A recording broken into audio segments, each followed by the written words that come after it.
प्रधानमन्त्री ओलीले अन्तिममा चाहिँ यो राजावादीहरूको जुन आन्दोलन त्यो आन्दोलनको नेतृत्व गर्नुभयो भने पनि अनौठो हुँदैन। प्रधानमन्त्री चाहिँ जसरी अब चाहिँ डिफेन्सिभ हुँदै जानु भएको छ नि, सम्भवतः 4-6 महिना 8 महिनामा चाहिँ उहाँ डिफेन्सिभ हुँदै जाँदै गर्दाखेरि चाहिँ सत्ताबाट बहिर्गमन हुने स्थिति पनि आउन सक्छ नि त।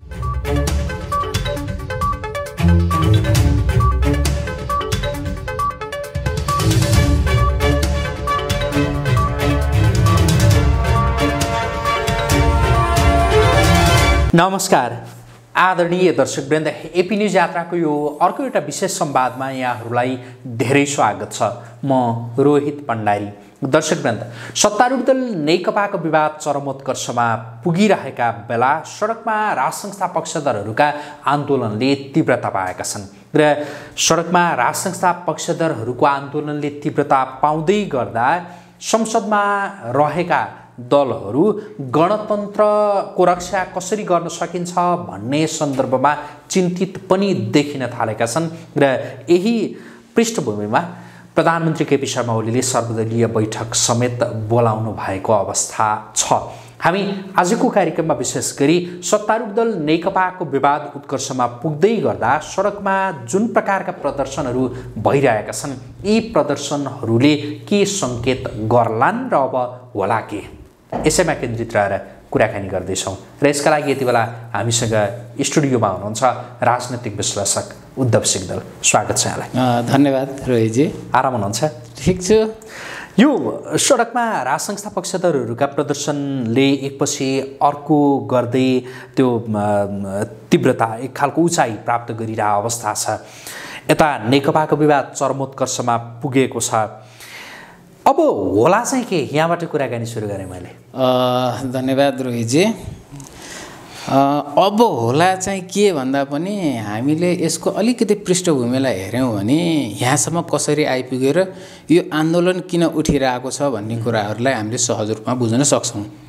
पहिलो कुरा, यो जुन अहिलेको चाहिँ व्यवस्था छ, शासकीय स्वरूप छ र जुन 62-63 पछिको चाहिँ आन्दोलनले स्थापित गरेका चाहिँ अग्रगामी चाहिँ मुद्दाहरू छन्, यी जति व्यवस्थाहरू छन्, यसको चाहिँ पृष्ठभूमिलाई थोरै बुझ्यौँ भने मलाई लाग्छ अहिलेको चाहिँ सडकमा राजावादीहरूको आन्दोलन, कम्युनिस्ट पार्टीको झगडा लगायतका यी सम्पूर्ण विषयहरूलाई सहज रूपमा बुझ्न सकिन्छ।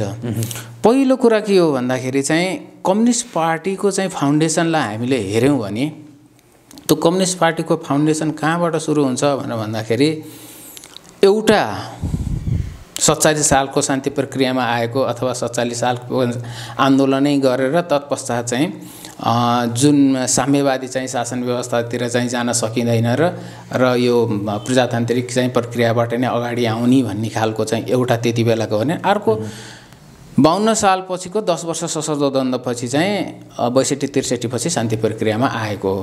र कुनै न कुनै रूपमा चाहिँ दुईटैको चाहिँ पृष्ठभूमि चाहिँ के हो त भन्दाखेरि चाहिँ वामपन्थ अथवा चाहिँ कम्युनिस्ट पृष्ठभूमि हो र त्यो पृष्ठभूमिमा चाहिँ उनीहरूको चाहिँ दुईवटा चाहिँ धार त्यति बेलादेखि नै थियो। जस्तो तत्कालीन नेकपा एमाले मदन भण्डारीको जनताको बहुदलीय जनवादको धार हो भनेपछि चाहिँ यतापट्टि चाहिँ पुष्पकमल दाहालले नेतृत्व गरेको चाहिँ माओवादी केन्द्रको धार भनेको चाहिँ 21औं शताब्दीको जनवाद भनेर भनिएको छ। अर्थात् दुईटैको चाहिँ लक्ष्य एउटा समाजवाद हो हैन। त्यो समाजवादको लक्ष्यमा चाहिँ पुग्नको लागि चाहिँ एउटा चाहिँ सहकार्य थियो। त्यो सहकार्य अहिले आएर चाहिँ कता कता चाहिँ खलबलिएको अवस्था हो। र हामीले यहाँनिर के बुझ्नुपर्छ भन्दाखेरि रोहितजी, कम्युनिस्ट पार्टीको झगडामा चाहिँ एउटा नेतृत्व चाहिँ प्रधानमन्त्री ओलीले गर्नुभएको छ, एउटा खेमाको नेतृत्व, अर्को खेमाको नेतृत्व चाहिँ पुष्पकमल दाहाल प्रचण्डजी र त्यसमा पनि विशेष गरेर माधव नेपालको चाहिँ साथ र समर्थनमा। यो दुईवटा खेमालाई चाहिँ हामीले हेऱ्यौँ भने चाहिँ केपी ओलीले नेतृत्व गरेको खेमाको चाहिँ नेतृत्व गरेको जुन खेमा छ त्यो बहुदलीय जनवादको खेमा हो। त्यो भनेको के हो भन्दाखेरि संवैधानिक राजतन्त्र सहितको बहुदलीय प्रजातन्त्र मदन भण्डारीले चाहिँ जब सोभियत युनियन विघटन भयो तत्पश्चात चाहिँ नेपालमा कम्युनिस्टहरूको एक्जिस्टेन्सको लागि संवैधानिक राजतन्त्रलाई चाहिँ स्वीकार गर्नुपर्छ र बहुदलीय प्रतिस्पर्धा मार्फत नै चाहिँ आफ्नो चाहिँ जुन समाजवादका चाहिँ एजेन्डाहरू हुन् त्यो एजेन्डालाई लागू गर्नुपर्छ भन्ने मदन भण्डारीको जुन विचार हो त्यो विचारलाई केपी ओलीले चाहिँ बोकेर यहाँसम्म आउनु भएको छ। र आज पनि कता कता तपाईँले यहाँले हेर्नुभयो भने चाहिँ सडकमा चाहिँ जुन खालको चाहिँ एउटा जनआक्रोश चाहिँ सार्वजनिक भएको छ र त्यो जनआक्रोश पनि विशेष गरेर चाहिँ राजा आऊ देश बचाऊ भनेर चाहिँ जुन आक्रोश चाहिँ बाहिर आइरहेको छ त्यो आक्रोशलाई चाहिँ अहिले सरकारमा बसेका चाहिँ प्रधानमन्त्री नेतृत्व गरेका प्रधानमन्त्री लगायत चाहिँ सरकारको चाहिँ त एउटा फर्मल प्रतिक्रिया मात्रै छ, होइन भने चाहिँ त्यस्तो खालको प्रतिक्रिया दिएको छैन। जसले गर्दाखेरि मदन भण्डारीको जहज भनेको चाहिँ यो जुन अहिले आन्दोलन भइरहेको छ त्यो आन्दोलनसँग चाहिँ धेरै हदसम्म चाहिँ मेल खान्छ। त्यसै कारणले गर्दाखेरि एउटा नेतृत्व चाहिँ प्रधानमन्त्री ओलीले चाहिँ त्यो गरिरहनु भएको छ भने अर्को यतापट्टि चाहिँ पुष्पकमल दाहाल प्रचण्डका सम्पूर्ण एजेन्डाहरू पुरा भएका छन्, जस्तो गणतन्त्र, धर्मनिरपेक्षता, सङ्घीयता लगायतका यी जति पनि एजेन्डाहरू हुन् पुष्पकमल दाहालका चाहिँ पुरा भएका छन्, तर नेतृत्व गर्न पाउनु भएको छैन। र उहाँको अब एउटै मात्रै एजेन्डा छ। त्यो एजेन्डा के हो त भन्दाखेरि कार्यकारी राष्ट्रपति। र अहिले कम्युनिस्ट पार्टीको सैद्धान्तिक रूपमा मूल झगडा भनेको कार्यकारी राष्ट्रपतिमा जाने अथवा चाहिँ बहुदलीय प्रजातन्त्रको अभ्यासबाट चाहिँ अगाडि जाने, यो दुईवटाको झगडाको चाहिँ जुन परिदृश्य हो अहिले त्यो परिदृश्य हामीले देखिरहेको मात्रै। यो यति बेलाको नेकपाको विवाद सैद्धान्तिक विवाद हो त? डेफिनेटली यो सैद्धान्तिक विवाद हो। पदको विवाद मात्रै होइन, पदको विवाद त त्यही सामान्य हो। पदको विवाद त अहिले प्रतिपक्षी दलका नेताले पनि पद मागिरहेका छन्। यो पदीय भागभण्डा भनेको चाहिँ त यो हाम्रो संस्कार नै हो, 62-63पछिको संस्कार हो। यसलाई चाहिँ झगडाको एउटा कारण हुनसक्छ, तर मूल कारण के हो भन्दाखेरि चाहिँ तपाईँ बहुदलीय प्रजातन्त्र अथवा अहिलेको जुन लोकतान्त्रिक विधि प्रक्रियालाई चाहिँ संस्थागत गर्दै अगाडि जाने अथवा चाहिँ कार्यकारी राष्ट्रपति मार्फत चाहिँ निरङ्कुशतातर्फ जाने झगडा यहाँनिर हो। र पुष्पकमल दाहाल प्रचण्ड चाहिँ जसरी भए पनि कार्यकारी राष्ट्रपतिको पक्षमा चाहिँ उहाँ हुनुहुन्छ। उहाँका अभिव्यक्ति पनि पहिला पहिला नै आएका हुन् र अहिले पछिल्लो समयमा उहाँले 19 पेजको जुन डकुमेन्टेसन गर्नुभएको छ नि त्यो डकुमेन्टेसनमा स्पष्ट उहाँले लेख्नु भएको छ समाजवादतर्फ जानको लागि यो सरकार बाधक भयो, प्रधानमन्त्री बाधक भए। त्यो भनेको के, समाजवाद भनेको के हो भन्दाखेरि चाहिँ उहाँको चाहिँ कार्यकारी राष्ट्रपतिको चाहिँ जुन मार्गचित्र हो त्यो मार्गचित्रमा चाहिँ प्रधानमन्त्री ओली बाधक भएको कारणले गर्दाखेरि यो झगडा चाहिँ यति छरफस्ट रूपमा चाहिँ आएको हो। यो एउटा सैद्धान्तिक झगडा हो। त्यसकारण यसलाई हामीले चाहिँ भागभण्डाको मात्रै झगडा हो, पदको मात्रै झगडाको रूपमा मात्रै हेऱ्यौँ भने यो सायद मलाई लाग्छ बुझाइ अपुरो हुनेछ। र अब यसमा आन्तरिक झगडा चाहिँ यो हो भने चाहिँ बाह्य झगडाहरू भनेका चाहिँ फेरि बाह्यका चाहिँ प्रभावका झगडाहरू त फेरि त्यो अर्को पाटोमा छन्, त्यो म पछि आउने नै छु। र अनि त्यसपछि गएर चाहिँ यो जुन सडकको चाहिँ आन्दोलन हो नि अहिलेसम्म त हामीले आकारमा सानो देखेका छौँ, तर यसले चाहिँ भयावह रूप लिन सक्ने स्थिति पनि छ। किन भन्दाखेरि यो चाहिँ जुन अहिलेको व्यवस्था हो त्यो व्यवस्थाले पिपुललाई केही पनि दिन सकेन। पिपुललाई एउटा कुरा मात्रै दिएको छ, त्यो हो निराशा मात्रै दिएको छ।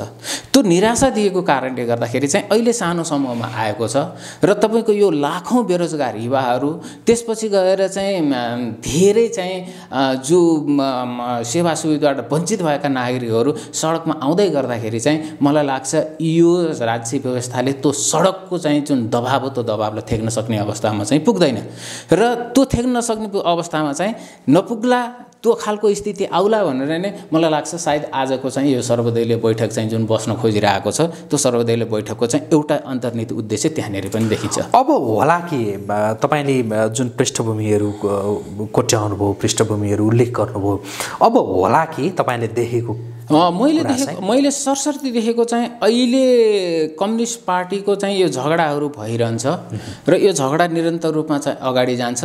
केही टालटुल पनि हुन्छन्, सामान्य रूपमा टालटुल हुन्छन्। त्यो टालटुल हुने सङ्केत कहाँबाट देखियो भन्दाखेरि स्थायी समितिको बैठकमा नि जान्न, सचिवालयको बैठकमा नि जान्न भनेर जुन प्रधानमन्त्रीजीले अडान लिनुभएको थियो त्यो अडान त उहाँको रहेन।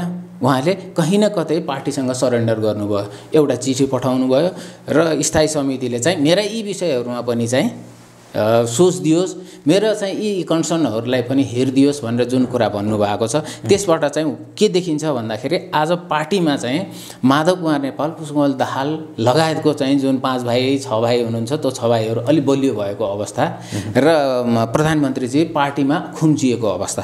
त्यसले गर्दाखेरि प्रधानमन्त्रीजीले अहिले तत्कालको लागि चाहिँ ठुलो द्वन्द्वमा जानुभन्दा पार्टीसँग सरेन्डर गरेर चाहिँ कम्तीमा पनि चाहिँ अहिलेको जुन प्रधानमन्त्री लगायतको जुन आफ्नो हैसियत छ, त्यो हैसियतलाई चाहिँ कायम गरेर अगाडि जानको लागि चाहिँ प्रधानमन्त्रीले चाहिँ बाटो तय गर्नुभएको छ।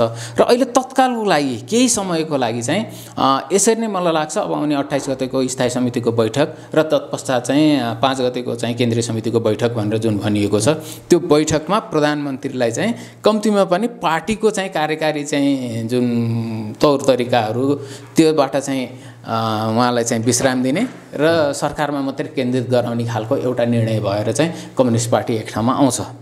भनेपछि नेकपा जो विभाजन हुन्छ भनिएको थियो, धेरैले त्यो भनेका थिए। अब विभाजनको सम्भावना चाहिँ बिस्तारै टर्दै गएको, नेताहरूले त्यो विभाजनका जुन दूरीहरू भनौँ न, जुन एउटा ठुलो सम्भावना जो देखिन्थ्यो त्यसलाई चाहिँ खुम्च्याउँदै लागेका हुन्।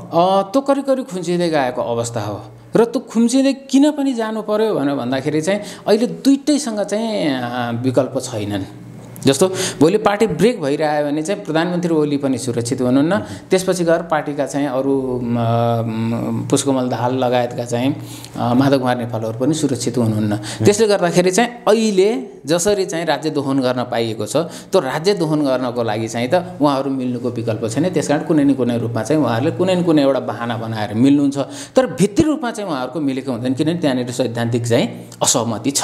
सैद्धान्तिक असहमति भन्ने बित्तिकै जबजको बारेमा चाहिँ देशव्यापी रूपमा चाहिँ प्रधानमन्त्री ओलीले चाहिँ एक खालको क्याम्पेन पनि चलाइरहनु भएको छ मदन भण्डारी फाउन्डेसन मार्फत। भनेपछि चाहिँ त्यो चाहिँ क्रमिक रूपमा चाहिँ गइरहन्छ र यतापट्टि चाहिँ पार्टीमा चाहिँ कम्तीमा पनि यो प्रधानमन्त्रीलाई पार्टीको लाइन अनुसार हिँडाउन सकियो भने केही जनमुखी कामहरू हुन सक्छन् कि भन्ने चाहिँ पार्टीका चाहिँ अरू नेताहरूको पनि छ र त्यसरी नै टालटुल पारेर चाहिँ केही समय जान्छ। तर मिलिसकेका हुँदैन। कति बेला चाहिँ कुनै खालको चाहिँ कम्युनिस्ट पार्टीमा दुर्घटना हुन सक्छ भन्दाखेरि यदि कुनै एउटा चुनाव आयो भने चाहिँ त्यति बेला चाहिँ दुर्घटनाको चाहिँ सम्भावना चाहिँ रहन्छ र त्यति बेला चाहिँ कम्युनिस्ट पार्टी फुट्न सक्छ। र अहिले तत्कालको लागि चाहिँ राज्य सत्ता दोहन गर्नको लागि यति सहज भएको बेलामा कम्युनिस्ट पार्टी फुट्छ जस्तो चाहिँ लाग्दैन। तपाईँले चुनाव भन्नुभयो, त्यो चुनाव भनेको जस्तो स्थानीय प्रदेश या केन्द्रको चुनावको कुरा गर्नुभयो कि या पार्टीका महाधिवेशनहरूको कुरा गर्नुभयो कि? पार्टीको महाधिवेशन पनि होला जस्तो चाहिँ मलाई लाग्दैन। किन भन्दाखेरि पार्टीको महाधिवेशन हुनुपर्ने काङ्ग्रेस र कम्युनिस्टको हो, दुईटाको हो र दुईटै के हो भने पार्टीको महाधिवेशन गर्नुभन्दा यत्तिकै चाहिँ कन्टिन्यू लिएर जान पाएदेखि चाहिँ यो रसासदन चलिरहेको हुन्छ। त्यसले गर्दा पार्टीको महाधिवेशन त्यति धेरै महत्त्व राख्दैन दुईटैको लागि। र जुन संविधानले रोक्ने चाहिँ जब अवस्था आउँछ भने चाहिँ त कम्युनिस्ट र काङ्ग्रेस एक ठाउँमा मिल्यो भने त त्यसलाई संविधानलाई संशोधन गरेर 6 वर्ष ठाउँमा 7 वर्ष अथवा चाहिँ पार्टीको महाधिवेशनै नगरे पनि चाहिँ वैध नहुने भन्ने खालको उहाँहरू निर्णय गर्न सक्नुहुन्छ। त्यसले गर्दाखेरि चाहिँ पार्टीको महाधिवेशन महत्त्वपूर्ण कुरा होइन। खास गरी चाहिँ राष्ट्रिय चुनावहरू, चाहे स्थानीय चुनाव होस्, चाहे प्रादेशिक चुनाव होस्, चाहे चाहिँ सङ्घीय संसदको चुनाव होस्, यो कुनै एउटा चुनाव आउँदै गर्दाखेरिमा चाहिँ अनि पार्टीको चाहिँ विभाजनको चाहिँ सुरुवात त्यहाँनिर चाहिँ हुनसक्छ। एउटा यो सडकमा भइरहेका प्रदर्शनहरू चाहिँ अब मत्थर हुँदै जालान् या होइन, यसले अझ नयाँ नयाँ उचाइ नयाँ नयाँ रूप त्यो लिँदै जाला के भन्न सकिन्छ? राष्ट्र संस्था पक्षधरहरूका होइन, सडकमा भइरहेको जुन प्रदर्शन छ त्यो प्रदर्शन भनेको अहिले चाहिँ क्रमिक रूपमा चाहिँ हुँदै जान्छ, ठुलो मात्रामा नहोला। त्यो एउटा स्पेस बनाउने जुन काम हो नि, त्यो स्पेस बनाउने काम चाहिँ भइरहेको हुन्छ र कुनै दिन चाहिँ त्यसले यति ठुलो चाहिँ ज्वारभाटा पनि लिन सक्छ कि त्यो स्पेस बन्दै गइसकेपछि ज्वारभाटा लिने हो। जस्तो हामीले 62-63 को आन्दोलन हेऱ्यौँ भने त 7 दलको आन्दोलनमा 20-25 जना भन्दा मान्छे त हुँदैन थियो नि त। जब त्यहाँनिर चाहिँ माओवादी जोडिसकेपछि त्यो आन्दोलनले कत्रो रूप लियो भनेपछि भोलि स्थिति के हुनसक्छ भनेर भन्दाखेरि चाहिँ यो आन्दोलन कम्युनिस्ट रूपमा चाहिँ जाँदै गर्ने र त्यसपछि कम्युनिस्ट पार्टी चाहिँ फुट्ने अथवा काङ्ग्रेस पार्टी फुट्ने भएर चाहिँ त्यसको कुनै एउटा ढिक्का त्यो आन्दोलनमा समाहित भयो भने त्यसले कुन रूप लिन्छ भन्ने कुरा चाहिँ भन्न सकिने अवस्था छैन। कम्युनिस्ट काङ्ग्रेसमा रहेकाहरू फुटेर भनौँ न पार्टी फुटेर यता राज संस्था पक्षधरहरूको त्यो आन्दोलनमा सँगै मिसिने सम्भावना पनि छ र त्यस्तो होला र? त्यो त देखिन्छ नि, किनभने जस्तो कसलाई हेर्दा के हेर्दाखेरि चाहिँ त्यो देखिन्छ। जति पनि राइटिस्ट चाहिँ आइडियोलोजी राख्ने चाहिँ कम्युनिस्ट पार्टीभित्रका चाहिँ नेतृत्व, काङ्ग्रेस पार्टीभित्रको नेतृत्व अथवा मधेस केन्द्रीय दलभित्रको नेतृत्व जुन छ त्यो नेतृत्व चाहिँ अन्ततगत समाहित भनेको चाहिँ त्यही फोर्सेसमा हो। र अहिले विश्वमै लहर के चलेको छ त भन्दाखेरि लिबरल डेमोक्रेसीबाट चाहिँ भन्दा पनि तपाईँको चाहिँ यो एक्सट्रिमिस्ट अथवा चाहिँ तपाईँको राइट विङ फोर्सेसहरू चाहिँ हाबी भइरहेको अवस्था चाहिँ छ। र अहिले हाम्रो दुईवटा चाहिँ छिमेकीहरू जुन छन् त्यो दुईवटा छिमेकी राइट विङ्स नै छन्।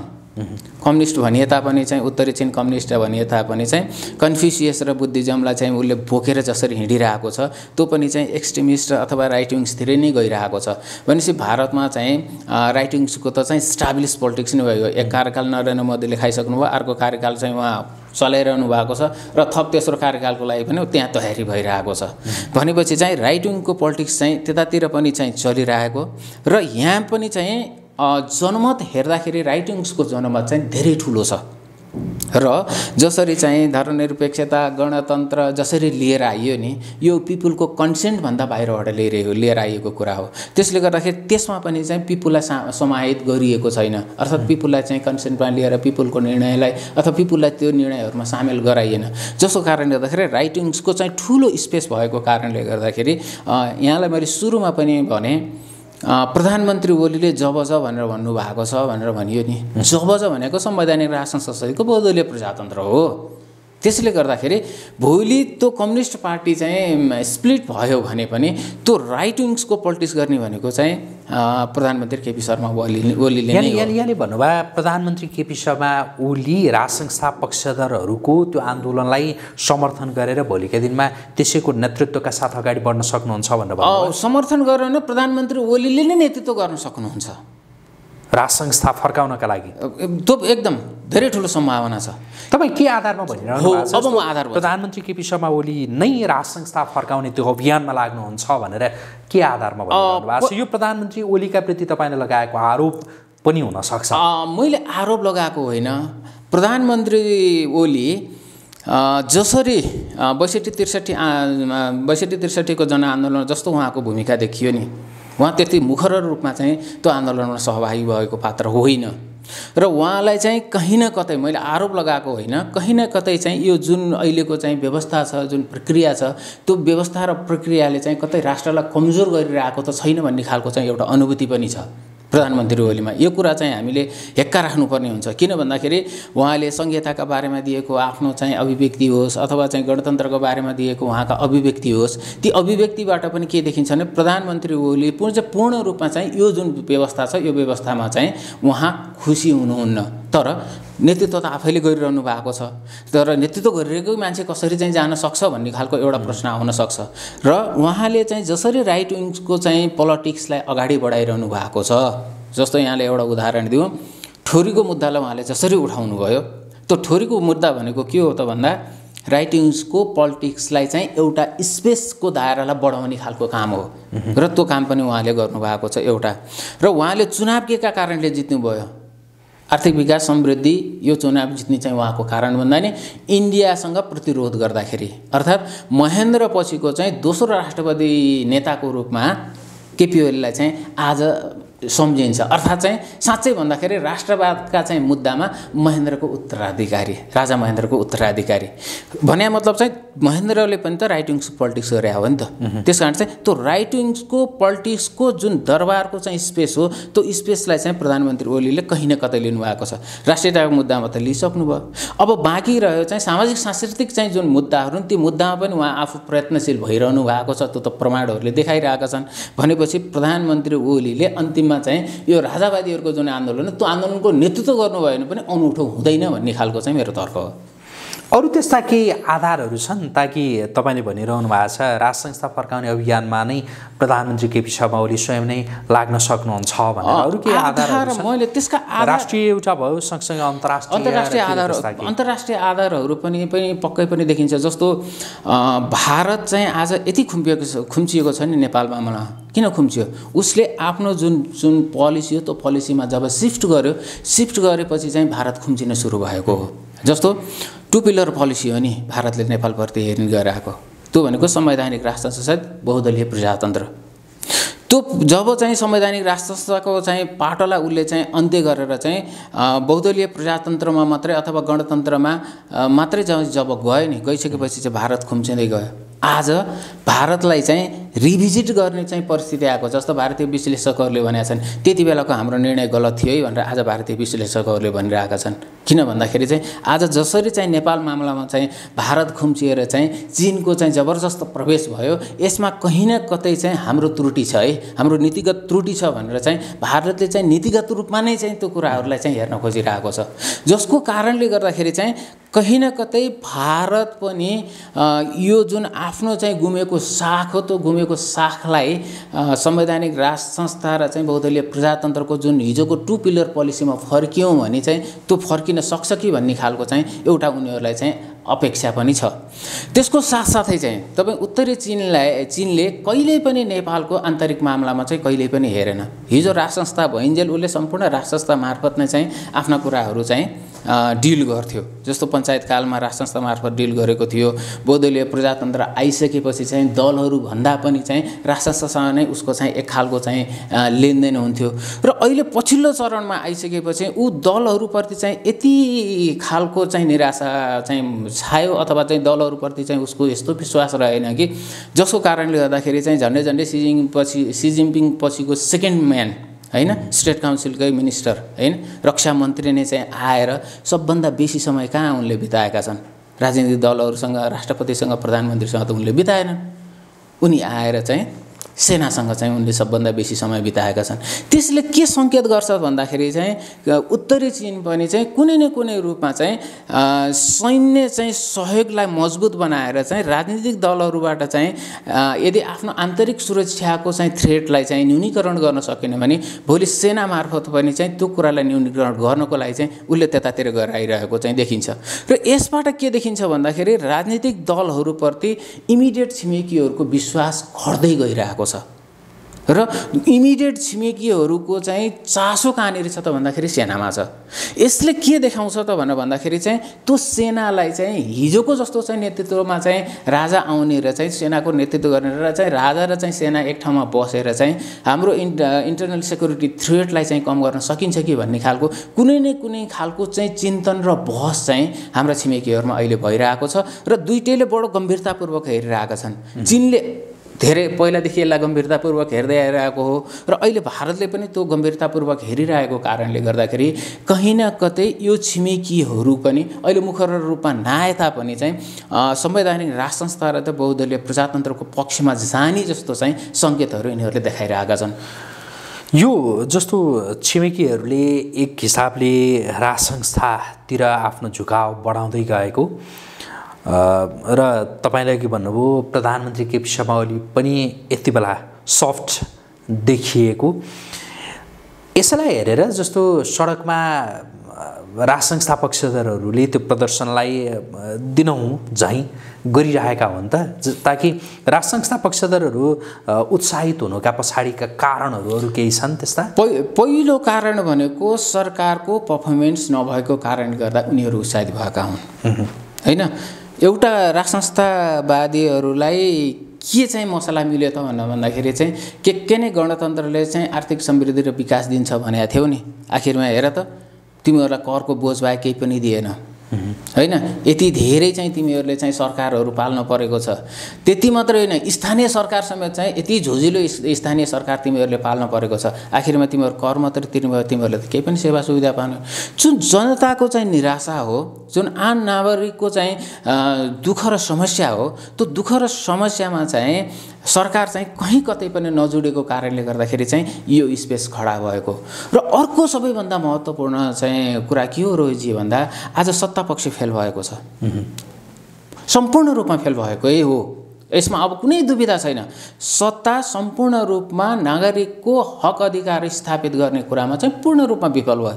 तर प्रतिपक्ष त चाहिँ कहीँ न कुनै रूपमा चाहिँ नागरिकसँग जोडिनु पर्ने थियो नि। आज प्रतिपक्ष पनि विफल भएको छ। अर्थात् नेपालमा नेपालका मूल राजनीतिक दलहरू विफल भएका छन्, जसको कारणले गर्दाखेरि चाहिँ यो राइट विङ फोर्सेसलाई चाहिँ धेरै ठुलो स्पेस चाहिँ मिलेको छ। र आज उनीहरूले आन्दोलनलाई धिकिर चलाए भने पनि कुनै दिन नागरिकहरू यति ठुलो मात्रामा चाहिँ त्यहाँनिर चाहिँ जम्मा हुने स्थिति छ, जसको कारणले गर्दाखेरि चाहिँ सत्ता पक्ष र विपक्ष दुइटै फेल भएको अवस्थामा चाहिँ त यी सम्भावनाहरूका ढोकाहरू प्रशस्त रूपमा खुलेका छन्। र सडकमा रहेकाहरूले कहीँबाट त्यस्तो ग्रिन सिग्नल पायो होला नि, ताकि राज संस्था पुनर्स्थापित गर्न सकिन्छ हुन्छ भन्ने खालको? होइन, त्यो त के हो नि, आन्दोलन हो। आन्दोलनले चाहिँ एउटा रूप लिँदै जान्छ, नागरिकहरू त्यसमा चाहिँ जोडिँदै जाने कुरा हो।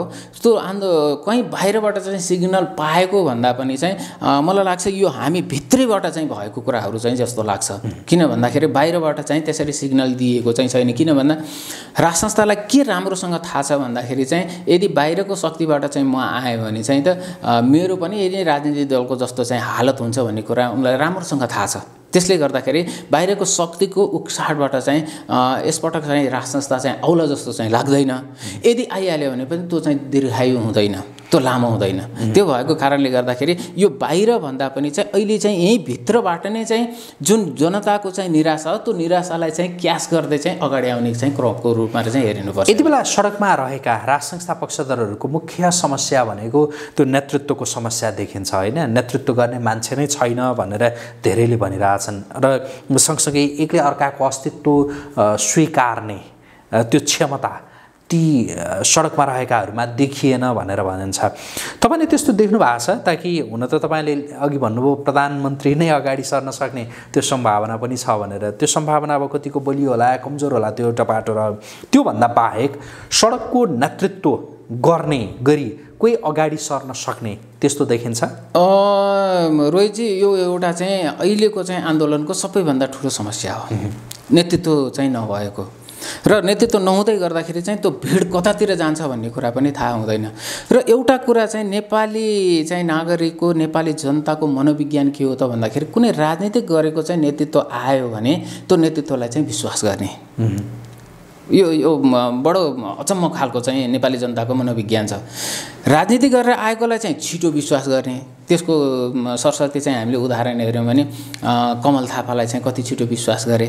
दोस्रो संविधान सभामा आउँदा नआउँदै 25 सिटसम्म चाहिँ उनीहरूले पुर्याइदिए। त्यो राजनीति गरेको मान्छेलाई चाहिँ अत्यन्त छिटो विश्वास गरे। अहिले फेरि कमल थापालाई विश्वास गर्ने सम्भावना छ? अहिले त कुनै सम्भावनै छैन कमल थापालाई विश्वास गर्ने। किन भन्दाखेरि उहाँले चाहिँ त संवैधानिक राज संस्था हिन्दू धर्मलाई चाहिँ उहाँले सत्तासँग चाहिँ साटिसक्नु भएको कारणले गर्दाखेरि त्यो आम नेपाली जनताले बुझिसकेका छन्। त्यसले गर्दाखेरि उहाँ नेतृत्वमा आउनुभयो भने चाहिँ त यो आन्दोलन चाहिँ बढ्नुभन्दा नि यो आन्दोलन चाहिँ अन्त शिथिल हुँदै जान्छ। त्यसले गर्दाखेरि त्यो गल्ती सायद उहाँले गर्नु नहोला होइन। त्यो भएर यो आन्दोलन वास्तवमा चाहिँ नेपालको जुन बिग्रदो चाहिँ जुन अवस्था हो त्यो बिग्रदो अवस्थालाई चाहिँ यसले सुधार्छ कि भनेर चाहिँ एउटा चाहिँ आशासहित चाहिँ मान्छेहरू चाहिँ त्यसमा जोडिएका हुन्।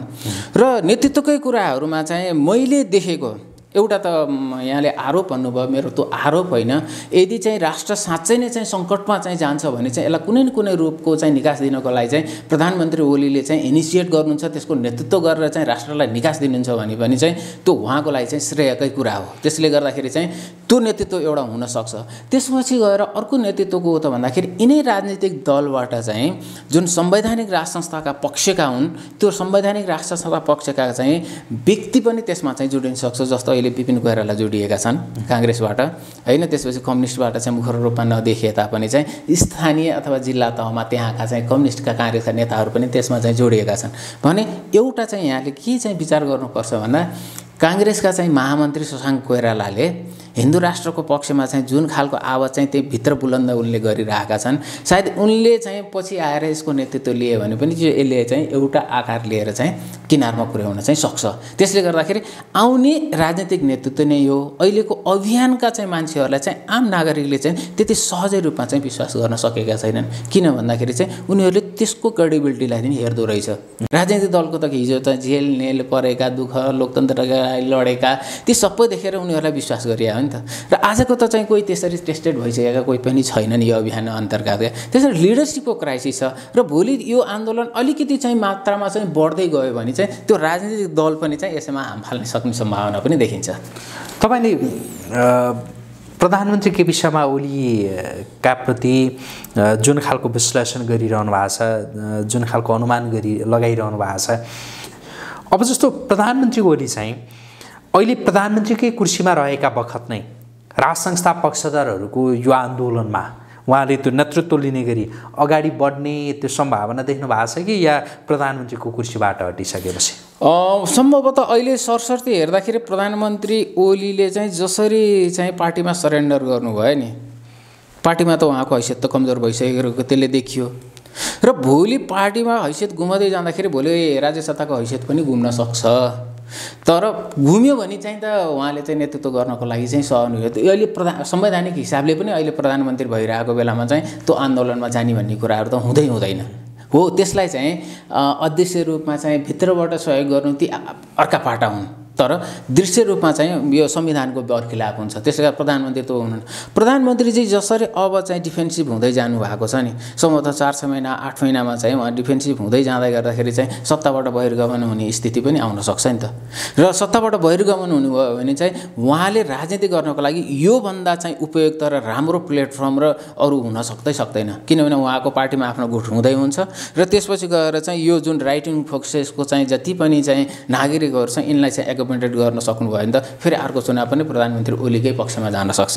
त्यसले गर्दाखेरि प्रधानमन्त्रीजी ओली हरेक चाहिँ इस्युजहरूलाई बल्ल माइन्युटली हेर्नु भएको छ र घटनाक्रमहरू उहाँले विश्लेषण गरिरहनु भएको छ र आवश्यकता परेको बेलामा उहाँले चाहिँ कुनै पनि खालको चाहिँ उहाँले चाहिँ नेतृत्व गर्न सक्नुहुन्छ।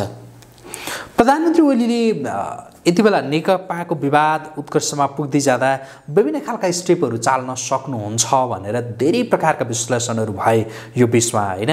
अब प्रधानमन्त्री ओलीले चाल्न सक्ने स्टेपहरू त्यस्तो केही देखिन्छ या होइन? अब एक हिसाबले अब सरेन्डर नै गर्न होइन, अहिले तत्कालको लागि चाहिँ उहाँले चाल्न सक्ने स्टेप्सहरू केही पनि छैनन्। उहाँले चाहिँ एउटा अध्यादेश मार्फत चाहिँ पार्टी चाहिँ विभाजनको जुन कुरा हो त्यो पनि अहिले उहाँ गर्न सक्ने अवस्थामा हुनुहुन्न। त्यो पनि चाहिँ विभाजन भोलि विभाजन गरेपछि सबै जानियो भने चाहिँ त बरु 3 महिना 6 महिना 1 वर्ष चाहिँ यही सत्तालाई लम्ब्याउन सक्यो भने त्यो बेनिफिट हो। त्यसले गर्दा त्यो पक्षमा पनि जानुहुन्न। दोस्रो चाहिँ संसद विघटनको पनि सम्भावना क्षीण हुँदै गएको छ, किन भन्दाखेरि चाहिँ वैकल्पिक सरकार बन्ने चाहिँ मार्ग प्रशस्त हुन्छ। वैकल्पिक सरकार बन्ने स्थिति र एनजेलसम्म चाहिँ संसद विघटन गर्ने पनि संविधानले चाहिँ व्यवस्था गरेको छैन भनेपछि उहाँसँग चाहिँ एउटै मात्र विकल्प हो, कसरी हुन्छ म्याक्सिमम चाहिँ बार्गेनिङ गर्दै आफू नझुक्दै सत्तालाई जोगाउने र पार्टीमा चाहिँ पुष्पकमल दाहाल, माधव कुमार नेपाल लगायत चाहिँ आफूसहित त्यहाँ बसेर चाहिँ नेतृत्व गर्ने उहाँ त्यो चरणसम्म चाहिँ जान सक्नुहुन्छ। अहिले उहाँका विकल्पहरू सबै खुम्चिँदै गइरहेका छन्। हो, प्रधानमन्त्रीले चाहिँ विकल्पहरू चाहिँ साँच्चै नै प्रयोग गरौँ भन्दा उहाँसँग चाहिँ धेरै विकल्पहरू थिए, तर त्यो विकल्पहरू यति खुम्चिँदै गइरह्यो कि त्यो विकल्पहरू प्रयोग गर्ने चाहिँ स्थितिबाट चाहिँ उहाँ धेरै टाढा पुगिसक्नु भएको छ। किन भन्दाखेरि उहाँले सरकारमा बस्दाखेरि 2-2.5 वर्षमा, अहिले त मूल्याङ्कन गर्ने बेला भयो, 2-2.5 वर्षमा वास्तवमा कहीँ कुनै पनि क्षेत्रमा राम्रो काम गर्न सक्नु भएन, जसको कारणले गर्दाखेरि आम पिपुलमा चाहिँ उहाँको चाहिँ हिजोको चाहिँ जुन छवि हो नि त्यो छवि अथवा चाहिँ उहाँको चाहिँ जुन त्यो लोकप्रियता ग्राफ त धेरै तल झरेको छ नि, जसको कारणले गर्दाखेरि उहाँका विकल्पहरू खुम्चिँदै गइरहेका हुन्। र प्रचण्ड र माधव कुमार नेपालहरू ओलीमाथि अब हाबी हुँदै हुँदै हुँदै नै जाने हो त? सम्भवतः अब त्यतैतिर देखियो, परिस्थितिले त्यतैतिर लिएर गयो। किन पनि भनेर भन्नुहुन्छ भन्दाखेरि चाहिँ जस्तो प्रधानमन्त्री ओलीको चाहिँ अबको फ्युचर भनेको के हो त? अझै एक कार्यकाल सकिन्छ भने एक कार्यकाल चाहिँ अर्को चुनावबाट पनि प्रधानमन्त्री हुने, त्यहाँभन्दा उहाँको फ्युचर त छैन। तर उहाँसँग चाहिँ जति पनि लाग्नेहरू छन् नि, दोस्रो पुस्ताका नेता, तेस्रो पुस्ताका नेताहरू, उनीहरूको त कम्ती भने 20 वर्ष 30 वर्ष 40 वर्षको चाहिँ राजनीतिक करियर भएका छन् र त्यो राजनीतिक करियर भएकोले चाहिँ पार्टी फोड्ने चाहिँ पक्षमा चाहिँ जाँदैन। उनीहरू बरु पार्टीभित्रै सङ्घर्ष गर्ने र पार्टीभित्रै लड्ने, तर पार्टी फोर्न चाहिँ उनीहरू चाहिँ नदिने भएको कारणले गर्दाखेरि प्रधानमन्त्रीजीलाई अर्को समस्या त्यो पनि परेको हो। किन भन्दाखेरि उहाँले त अडान नै लिनु भएको थियो नि, म अब पार्टीको भेलाहरूमा जान्न, पार्टीका बैठकहरूमा जान्न, तर त्यो दोस्रो तहका नेताहरूले होइन नगए पनि चिठी पठाउने र चाहिँ पार्टीसँगको सम्बन्धलाई चाहिँ ब्रेक गर्न हुँदैन भनेर चाहिँ दोस्रो तहको नेताहरूको दबावको कारणले गर्दाखेरि नि प्रधानमन्त्री ओलीले अस्ति चिठी पठाउनु भएको।